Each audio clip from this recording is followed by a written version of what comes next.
बिस्मिल्लाहिर्रहमानिर्रहीम। Welcome to my channel study room. Exercise 13 है, question number 5 मैं आप लोगों को कराऊंगी और जो बुक मैं फॉलो कर रही हूँ वो ये बुक है Oxford 7th edition new syllabus mathematics book 1 है। तो क्वेश्चन को सॉल्व करने से पहले मैं कहना चाहूँगी कि जिसने मेरे चैनल को सब्सक्राइब नहीं करा है तो प्लीज़ सब्सक्राइब कर दीजिए और साथ में बेल बटन भी दबा दीजिए ताकि नई आने वाली वीडियोज़ का आप लोगों को पता चलता रहे। अब चलते हैं हम अपने क्वेश्चन की तरफ। जी, ये जो है क्वेश्चन नंबर 5, ये एक्सरसाइज 13A का page number 322। A piece of wire 144 centimetre long is bent to form a semi circle as shown in the figure. Find the diameter of the semi circle. अच्छा, ये जो है इन्होंने कहा कि एक वायर है, एक सिंपल से एक वायर ले लें। उस वायर की जो लेंथ है वो कितनी है? उस वायर की लेंथ है 144 सेंटीमीटर। अब इसकी लेंथ तो इन्होंने बता दी 144 सेंटीमीटर है। आगे इन्होंने हमसे कहा है उसको इन्होंने बेंड किया। A piece of wire 144 centimetre long is bend to form a semi circle. इस तरह से बेंड किया कि वो एक सेमी सर्किल फॉर्म हो गया है। अब आगे इन्होंने कहा है find the diameter of the semi circle. हमें पता है डायामीटर होता क्या है। डायामीटर ये होता है, अगर कोई सर्किल होता है उसके एक पॉइंट से लेके दूसरे पॉइंट तक एक ऐसी स्ट्रेट लाइन जाए जो कि उसके सेंटर को क्रॉस करती हुई जाए। तो यहाँ से लेके यहाँ तक का जो डिस्टेंस है इसको कहते हैं डायामीटर। क्यों? क्योंकि ये स्ट्रेट लाइन इसके सेंटर को क्रॉस करती हुई जा रही है। तो ये है डायामीटर। हमें इसकी वैल्यू मालूम करके बतानी है कि इसका डायामीटर कितना है। दोबारा क्वेश्चन को रिपीट करती हूँ कि एक पीस ऑफ वायर है जिसकी लेंथ 144 सेंटीमीटर है, उसको इन्होंने बेंड कर दिया। कुछ इस तरह बेंड किया है कि उसने सेमी सर्किल की शेप बना ली है। अब हमें सवाल क्या किया इन्होंने? हमसे कहा है कि हम उसका डायामीटर मालूम करके बताएं उस सेमी सर्किल का। आगे इन्होंने हमसे कहा है कि जो आंसर है उसमें टेक पाई टू बी 22/7। पाई की क्या वैल्यू लें? 22/7। तो अब क्वेश्चन हम सॉल्व करते हैं, फिर देखें किस तरह से करते हैं। अच्छा, ये है वो क्वेश्चन जो अभी हम बुक में देख रहे थे, वही कि एक वायर है और उस वायर की जो लेंथ है 144 सेंटीमीटर है। 144 सेंटीमीटर इसकी लेंथ है इस वायर की। इसको इस तरह बेंड किया है कि ये सेमी सर्किल की शेप बन गई है। हमसे इन्होंने क्या पूछा है? हमें डायामीटर जो है उसकी वैल्यू बतानी है कि ये डायामीटर की क्या वैल्यू है। हमें ये बात पता है कि perimeter of semi circle, perimeter होते क्या हैं? पेरीमीटर जो होती है वो length of outer boundary of, इस शेप को कह लें कि जो भी शेप होती है उसकी जो आउटर बाउंड्री होती है उसको हम पेरीमीटर्स कह देते हैं।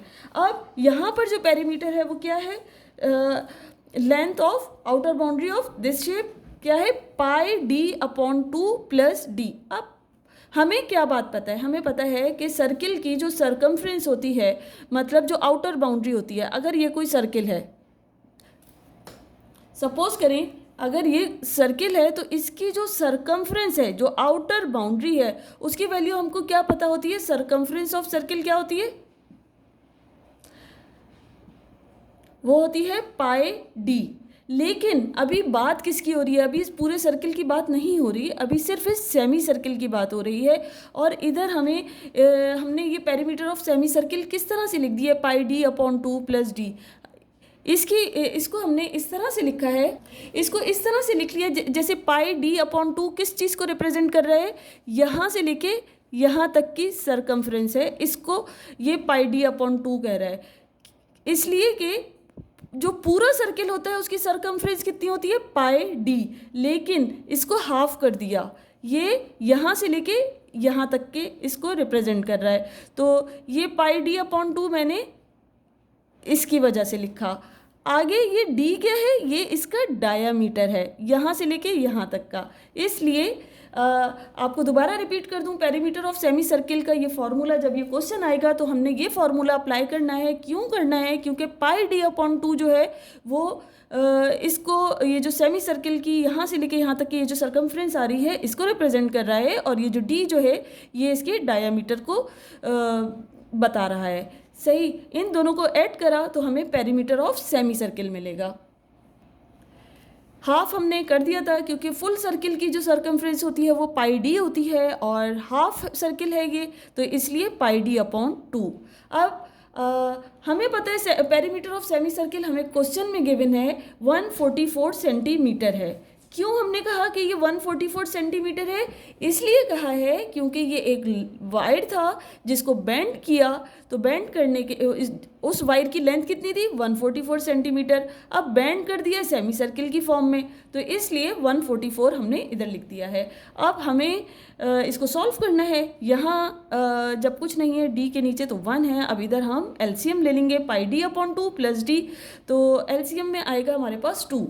अब यहाँ पे ये आ जाएगा पाई डी प्लस 1 2 ज़ा 2 2 इंटू डी 2d, और इधर ये 144 सेंटीमीटर चल रहा है।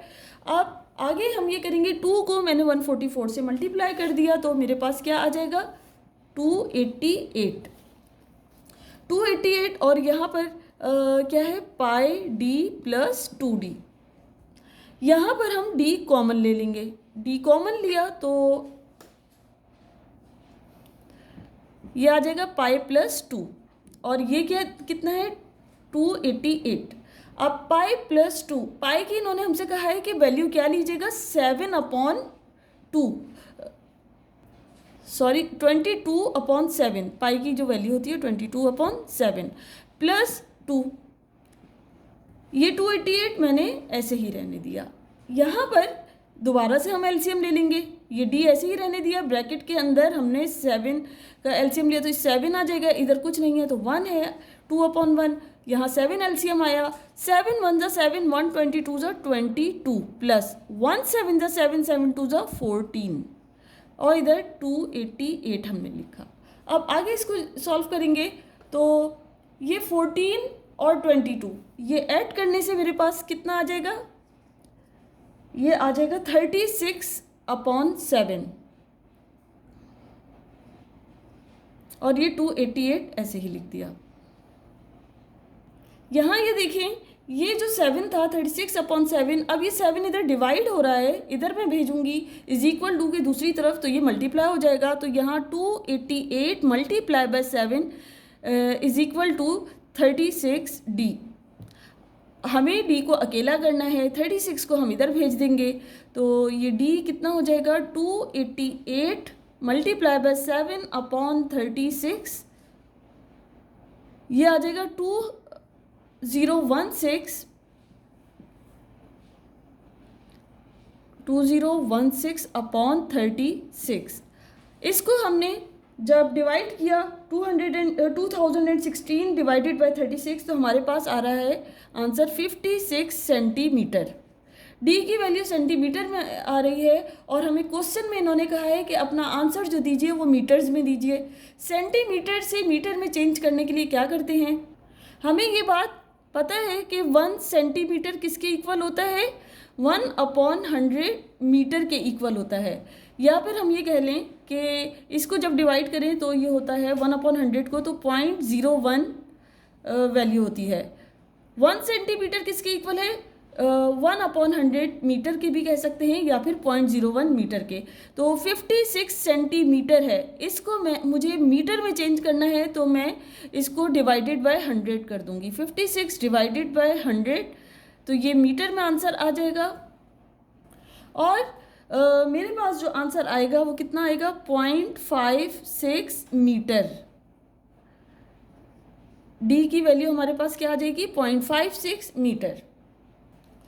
मुझे उम्मीद है आप लोगों को बहुत अच्छी तरह समझ में आ गया होगा, और फिर भी कोई कन्फ्यूजन है तो आप लोग मुझसे पूछ सकते हैं, और मेरे चैनल को लाइक करना, शेयर करना और सब्सक्राइब करना बिल्कुल नहीं भूलें। Thank you.